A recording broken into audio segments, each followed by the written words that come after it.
Bonjour et bienvenue à cette édition de la Tribune TVHR. Comme premier sujet, on va parler de la levée du contrôle intérimaire dans le quartier Saint-Eugène. Ça va se faire à partir du 1er mai. Qu'est-ce que ça représente dans le concret? On en parle avec le conseiller du district 4, le district Saint-Eugène, M. Louis Boucher. M. Boucher, bonjour. Bonjour.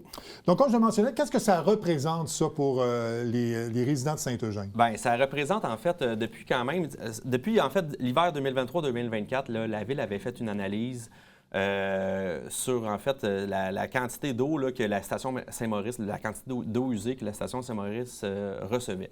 Donc, suite à ça, on a remarqué que, il y avait une quantité quand même assez incroyable d'eau usée qui se retrouvait directement dans la rivière, autant en temps sec, il y en avait même en temps sec, puis aussi avec des fortes précipitations. Donc, suite à ça, bien évidemment, pour un souci juste environnemental, on a voulu réduire tout ça. Mais concrètement, ce que ça l'amène, c'est qu'il y en a quand même depuis, je l'ai vu dans mon porte-à-porte, là, il y en a qui avaient pris des terrains, puis on veut densifier tout ça. Il y en a qui ont scindé leur terrain en deux parties, veulent construire, que ce soit une maison unifamiliale ou du duplex ou peu importe, mais là, ces gens-là attendent depuis ce temps-là, en fait. C'est qu'on a interdit toute nouvelle construction dans le but d'éviter tout stress supplémentaire. Ça, on avait imposé le fameux moratoire. Le fameux moratoire qu'on appelle, c'est ça. Donc, toutes les constructions qui devaient venir ou que les gens attendaient, ça a été mis sur pause. Mais d'ici ce temps-là, il y a des gens qui avaient préparé ça, qui avaient planifié des projets. Puis d'ici ce temps-là, les terrains leur appartiennent, payent malgré tout des taxes. Puis il y avait quand même des familles qui avaient acheté un terrain simplement pour pouvoir construire, s'établir dans le quartier. Donc moi, j'avais des questions. Puis finalement, on leur a annoncé la bonne nouvelle. Il y a des travaux qui ont été faits à la station Saint-Maurice pour la renforcer, ce qui fait en sorte qu'on va pouvoir réduire le nombre de déversements, offrir un service qui est fiable, qui est optimal, dans le but de pouvoir construire. Bon, puis ça, c'est peut-être pour principalement les terrains qui étaient plus, on pourrait dire, éparpillés un peu partout, là. Mais ça veut dire aussi que les constructions de plus grande importance vont pouvoir reprendre également. Donc, il y a un quartier là, qu'on l'appelait soit le Faubourg du Sud ou le domaine de la Tour là, qui est au bout, qui va éventuellement arriver. Donc, ça va être concrètement, ça va aussi amener le développement de cette section-là du quartier. Mais il faut dire qu'à l'époque de l'imposition du moratoire, c'était quand même nécessaire, là, parce qu'il fallait régler certains problèmes. Hein. Absolument, parce que si on avait poursuivi la construction comme c'est là, ça aurait été amplifié, là, le nombre de déversements qu'on aurait fait dans la rivière. Donc, il fallait absolument, puis c'était malgré tout, c'est triste, mais on n'avait pas le choix de le faire. Donc, c'était essentiel dans le but de se mettre à jour. Puis, en même temps, là, on l'a fait là, mais malgré tout, la Ville est quand même un regard global au niveau. Ça ne veut pas dire qu'il n'y aura pas d'autres moratoires qui vont arriver à différents quartiers. Là. Tout ça, ça se passe vraiment au cas par cas, selon l'état des infrastructures, puis le réseau, là, où est-ce qu'il arrive, d'où partent les eaux usées et où est-ce qu'elles se rendent. Mais est-ce que vous savez pourquoi on en est venu à cette décision de lever le moratoire? Lever le moratoire, c'est qu'il y avait déjà des travaux. Là. Suite à ça, là, on ne laissera pas ça aller, là, dans le sens que les eaux usées, on ne veut pas qu'elles se retrouvent dans la rivière. Suite à ça, il était quand même urgent de le faire. Donc, les raisons, c'était vraiment pour un souci d'offrir un service optimal pour ce qui est des infrastructures souterraines, des eaux usées, mais aussi pour le souci environnemental. Fait que là, les travaux sont pas terminés. C'est pour ça que la date, c'est le 1er mai. Là, c'est que là, ils sont en voie de se terminer. Ouais. Puis, on veut quand même offrir rapidement aussi, permettre aux citoyens qui attendent de pouvoir se construire puis faire des rénovations ou quoi que ce soit. Donc, ça va amener, comme vous l'avez dit, reprise du développement, mais aussi de mieux supporter les infrastructures du district. Hein? C'est ça. Donc, puis supporter, puis, tu sais, malgré tout, la tâche n'est pas encore tout à fait... Il y a comme un autre volet à ça là, qui concernant le rejet d'eau usée directement dans la rivière, il y a quand même des eaux qu'on appelle des eaux parasitaires. Là. Il y en a qui en ont peut-être vu. Là. Il y a eu des inspections qui ont été faites dans le quartier, mais ça va être des inspections qui vont se faire à plus grande échelle également.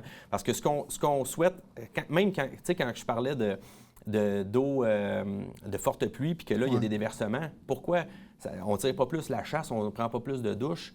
C'est parce qu'il y a des eaux parasitaires qui se retrouvent dans cette infrastructure-là. Donc, que ce soit des pompes submersibles là, des sondes pompes qui vont évacuer l'eau directement dans les infrastructures, qui vont se retrouver à l'usine d'épuration, mais ce n'est pas une eau qu'on a besoin. Cette eau-là devrait se retrouver simplement à l'extérieur de la maison, glisser le terrain, puis se retrouver dans le pluvial et non aller dans de l'eau qu'on traite pour des eaux usées. Même ça, puis il y a des gouttières également. Donc, toutes les installations non conformes, les gens ne s'en rendent pas compte. Quand c'est une maison, il y a juste moi, mais ma sonde de pompe ne part pas souvent, ou peu importe. Mais quand on accumule toutes ces maisons-là, bien, ça vient peser lourd. Puis, tu sais, c'est pas de l'eau qui... je veux dire, on dépense de l'argent pour traiter cette eau-là. Là. Donc, c'est pas de l'eau qu'on a besoin de traiter. Là. Elle ne s'en va pas à la bonne place. Non, c'est ça. Donc, suite à ça, bien, tu sais, là, le RCI, le règlement de contrôle intérimaire, est venu atténuer tout ça, cette problématique-là, mais ça se travaille conjointement avec cette inspection-là puis cette mise à jour des installations dans les maisons. Donc, ça va amener, j'imagine, une reprise graduelle là, des permis, reprise des certificats. Graduelle. Ouais. On peut commencer à faire à les redemander des permis à partir de maintenant. C'est juste qu'ils vont seulement être octroyés le 1er mai. Mais il n'y a rien qui nous empêche de commencer à faire les démarches immédiatement au compte-gouttes. Puis eux autres, ils vont y aller selon les besoins, puis selon aussi la capacité d'accueil des infrastructures.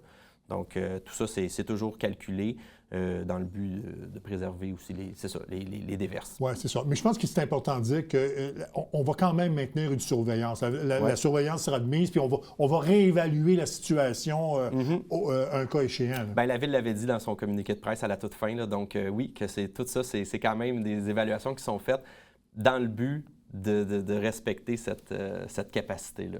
C'est vraiment ça. J'imagine que lors de la campagne, vous avez senti ça, que les gens souhaitaient peut-être la levée de ce moratoire-là pour permettre de développer davantage? Oui, pour les personnes qui attendaient, là, qui avaient un terrain, mais ça amenait aussi certaines inquiétudes, parce que quand on reparle de développement, les gens, moi, si ça développe en arrière de chez nous, ça l'amène certaines inquiétudes également. Il y en a d'autres qui sont contents. Que ça va leur ramener des voisins. Il y a quand même, quand il y a des vents du sud... puis ceux qui demeurent le long du Richelieu aussi, ça amène d'autres problèmes. Effectivement. Fait que, c'est ça. Donc, malgré tout, il y a des endroits qu'on peut quand même pas construire. Il y a les zones inondables, il y a certaines règles qu'on va continuer d'appliquer. D'appliquer, exactement. Un autre dossier, ça aussi, ça a été discuté lors de la campagne électorale et là, on a posé un geste concret. C'est la sécurité sur Grand-Bernier, particulièrement dans le secteur de la rue Carillon. Ouais. Il y a eu quelques accidents au cours des dernières années. Ouais. Et là, on va ajouter 2 arrêts obligatoires. Oui. Donc, en fait, c'était justifié d'installer ces arrêts-là. Puis quand on installe des arrêts, là, il y a toujours des études de circulation qui sont faites. On ne veut pas commencer à réfléchir. Il y a des spécialistes à la Ville qui vont analyser tout ça, qui vont faire des études de circulation. Donc, à cet endroit-là, à cette intersection-là, simplement, si on regarde le débit uniquement, ça venait justifier. Donc, il y a beaucoup de gens qui passent par cette intersection-là.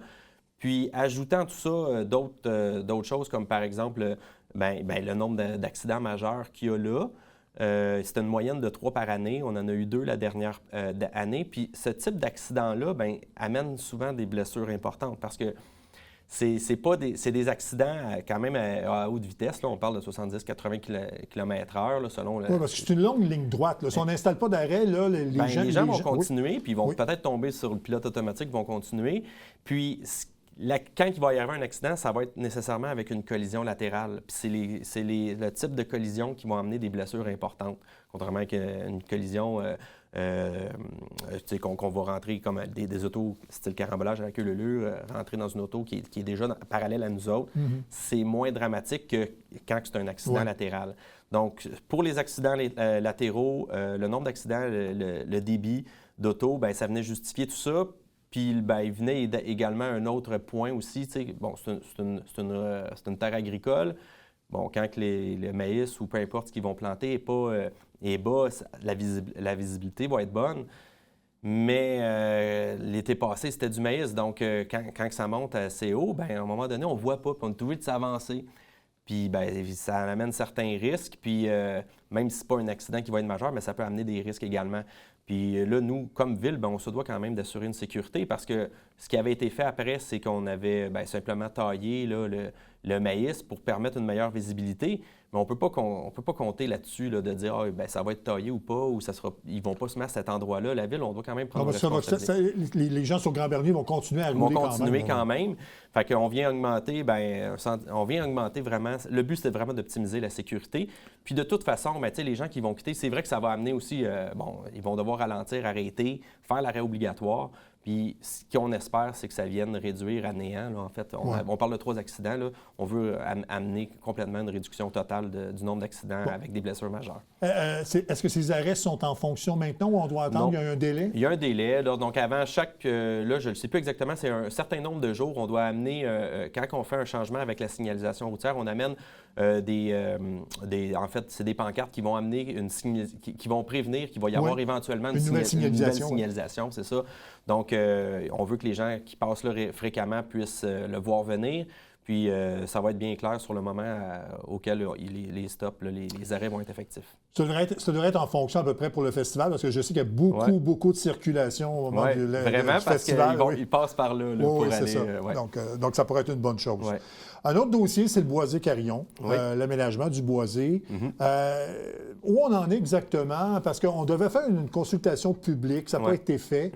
J'imagine que c'est encore dans les plans. Peut-être nous parler un peu, faire le point sur ça. Bien, le Boisé-Carillon, c'est quand même un projet, un parc là, naturel qui est attendu quand même depuis longtemps. Mais là, on va y arriver. Là, il y a déjà il va y avoir une consultation publique prochainement. Là, donc, j'invite tous les citoyens à être à l'affût là, des médias de la ville pour savoir quand est-ce que ça va avoir lieu exactement. C'est une consultation qui va être faite malgré tout parce qu'il y a une étude environnementale qui a été faite. Puis ce qu'on a remarqué, c'est que c'est un milieu naturel, oui, qui a une certaine sensibilité. Donc, on ne veut pas endommager cet espace naturel-là parce que le Boisé-Carillon, comme il est présentement, fait partie du plan de conservation de la ville. Donc, c'est un endroit, c'est un espace vert, c'est un boisé. Dans lequel on n'a pas l'intention, on veut le laisser protéger, donc on veut pas amener du développement. Là. Donc, on veut le laisser en espace naturel. Puis cette consultation-là, ben, on va offrir des options, des choix pour voir qu'est-ce que les gens veulent mettre, tout en respectant le milieu naturel, cette sensibilité-là. Donc, les options, les choix qui vont être amenés sont vraiment dans cette optique-là.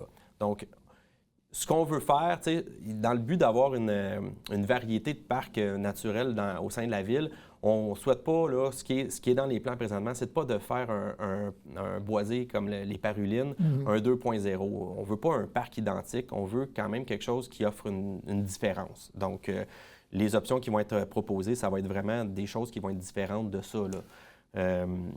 Puis pour ce qui est du boisé, là, il y en a qui ont toutes sortes de projets, mais malgré tout, il y a quand même le respect du milieu. Puis, il y a certains enjeux aussi. La consultation, oui, il y aura les riverains qui ont amené certaines craintes. Là. Eux autres, c'est principalement au niveau de l'achalandage, on les comprend. C'est ce qui les inquiète. Puis cette consultation-là, bien, ce qu'on veut, c'est d'aller chercher tous les acteurs qui peuvent avoir une opinion à dire là-dessus.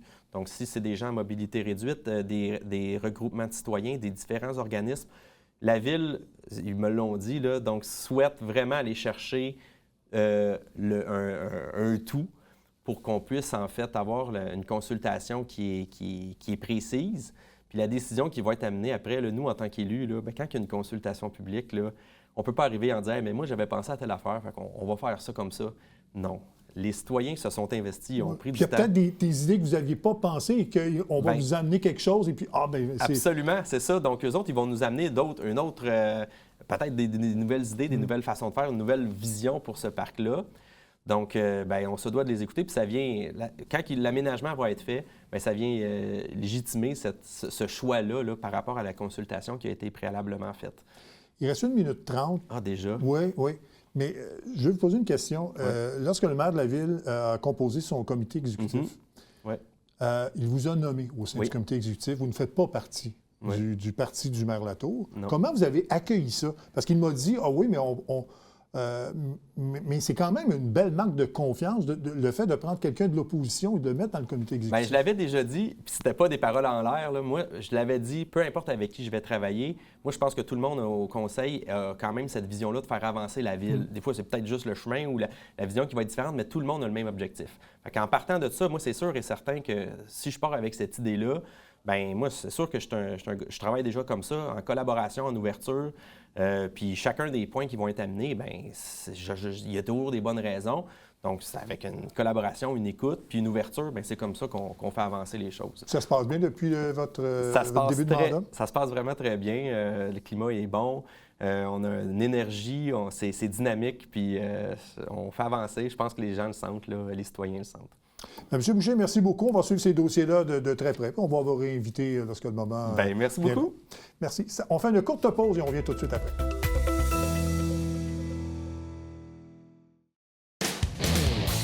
Salut, c'est Alex. Vous savez ce qui est le fun avec Sport Express? C'est pas juste qu'on a une équipe extraordinaire. C'est qu'on vous fait découvrir la relève, des hommes forts, des légendes, des Olympiens, des équipes locales et aussi des gens qui ont à cœur votre quotidien.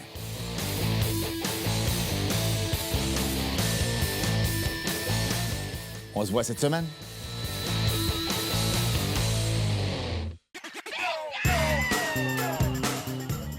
Vous êtes un adepte du bingo? Télébingo vous permet de jouer dans le confort de votre foyer.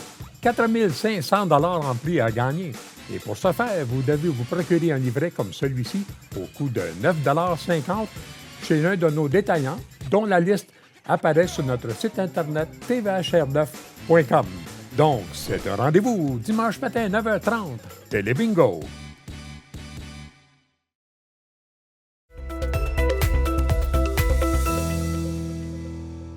Vous voyez un petit peu à ma gauche là, des produits. Ce sont des produits faits à partir du fruit, le papaw.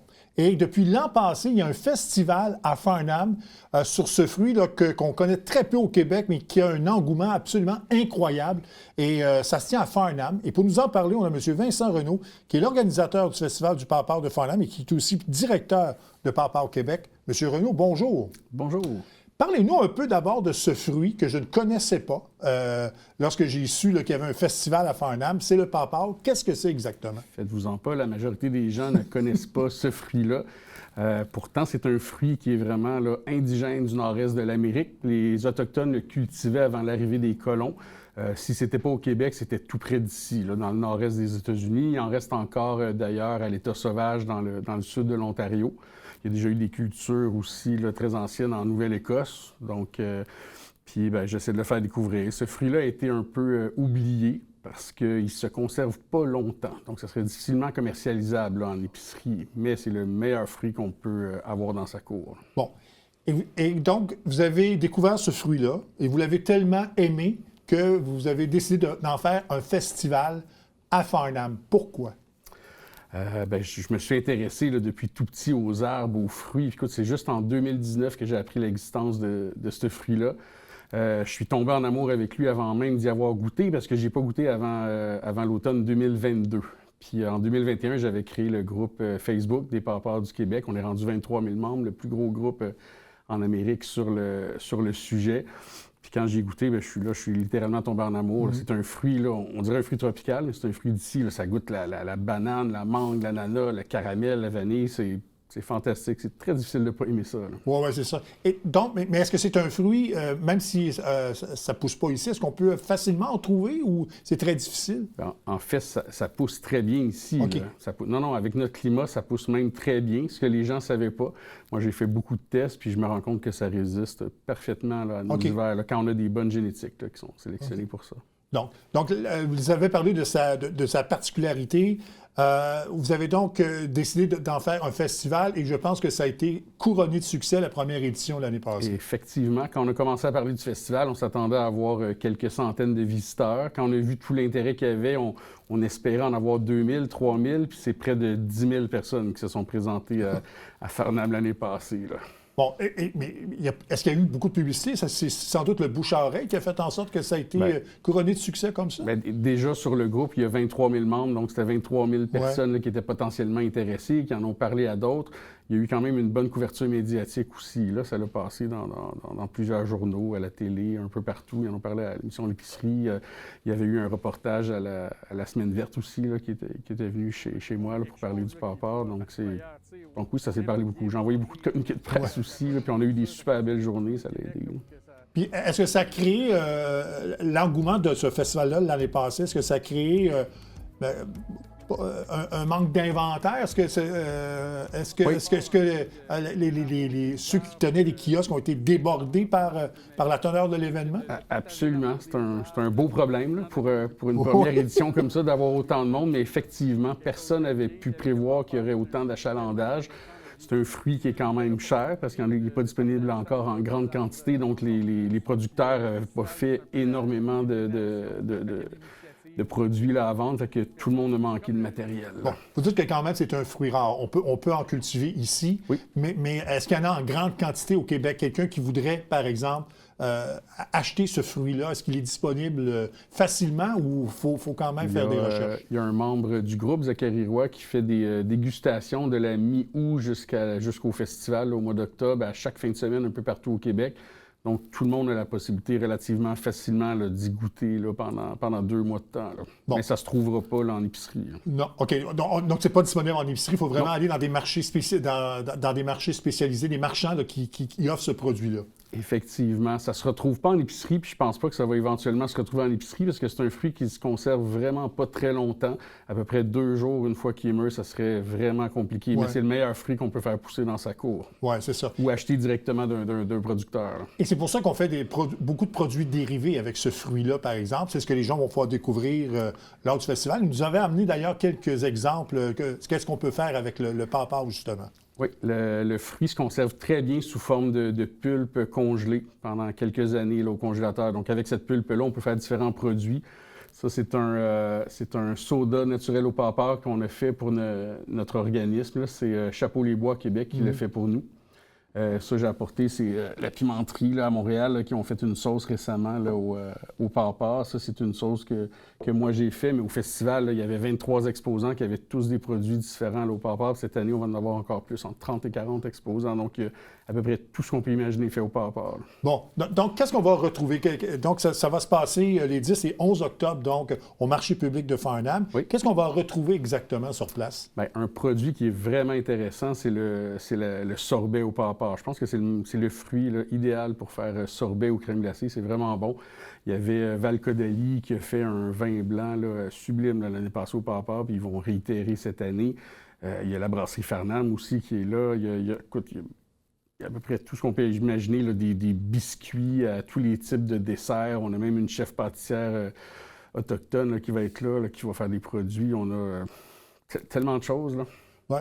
Donc, l'année passée, vous avez dit qu'il y avait 23 exposants. Cette année, il y en aura tout près d'une trentaine. Donc, il faut réaménager le site, j'imagine, pour accueillir tous ces exposants-là. Effectivement. L'année passée, on ne pensait pas avoir autant de monde. Cette année, tout le monde va être bien organisé pour accueillir tout ce monde-là. On ajoute un 2e chapiteau là, au bâtiment dans lequel il va y avoir aussi une scène sur laquelle vont pouvoir défiler des conférenciers puis des musiciens. Ça va ajouter un peu d'ambiance et plus de place aussi.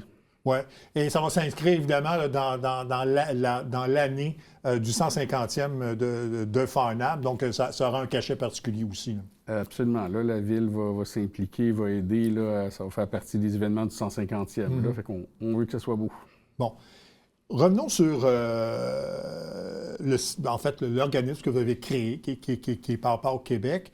Donc, vous avez dit 23 000 membres sur votre page Facebook, Pawpaw c'est ça? Québec, c'est l'OBNL. Oui. Puis, il y a le groupe Facebook, là, qui, lui, existe depuis plus longtemps. Donc, oui, effectivement, 23 000 membres. Là. Donc le but de ce OBNL-là, c'est de faire connaître le fruit ici au Québec. Oui, faire connaître le fruit, gérer le festival et développer sa culture. Développer sa culture, ça implique aussi un travail de sélection de nouveaux cultivars, de développement de nouveaux hybrides là, pour avoir des arbres encore plus adaptés à notre climat. Là. Bon, j'imagine que quelqu'un qui voudrait, par exemple, se partir des plants de pawpaw, est-ce qu'il peut vous approcher pour justement obtenir ces plants-là? Comment ça se fait exactement et quelle sorte de climat ça prend pour faire pousser le fruit? C'est un arbre qui pousse très facilement en zone 5, 5A, 5B. Ici, par exemple, à Saint-Jean, on est en 5B, mais ça peut pousser jusqu'en zone 4A et 4B si on le protège là, pendant les 2-3 premiers hivers, le temps qu'il soit plus résistant. Bon, je ne suis pas au courant des chiffres, là, mais ça c'est qu'est-ce que ça représente exactement? Montréal est en zone 6. Plus le chiffre est gros, plus c'est chaud. Okay. Montréal est en zone 6. Après ça, tout autour, on est en zone 5. La zone 4 mène jusqu'à plus loin que Québec. Ça couvre une grande partie là, de la zone habitée du Québec. Donc, on peut le cultiver dans la plus grande partie de la zone habitée là, du Québec. Puis est-ce que vous savez s'il y a de plus en plus de Québécois qui en font pousser du pawpaw? Oh, il y a plusieurs milliers de Québécois qui en font pousser. À chaque année, il y en a des milliers d'arbres qui sont plantés. Là. Bon. Mais qu'est-ce que vous diriez pour quelqu'un, par exemple, qui ne connaît pas ce fruit-là, qui prend connaissance du festival? Qu'est-ce que vous diriez à ces gens-là pour justement aller vous visiter? Je leur dirais qu'ils vont passer une très belle journée quand ils vont aller là-bas. Ils vont pouvoir goûter à d'excellents produits. Ils vont découvrir le fruit sous toutes ses formes. Ils vont pouvoir acheter même des arbres ou des semences là-bas s'ils veulent en planter. Ils vont avoir des conférenciers, ce qu'on n'avait pas l'année passée aussi, donc ils vont vraiment pouvoir apprendre ça là, en détail. Là. Et les conférenciers vont expliquer un peu le fruit et comment procéder, justement?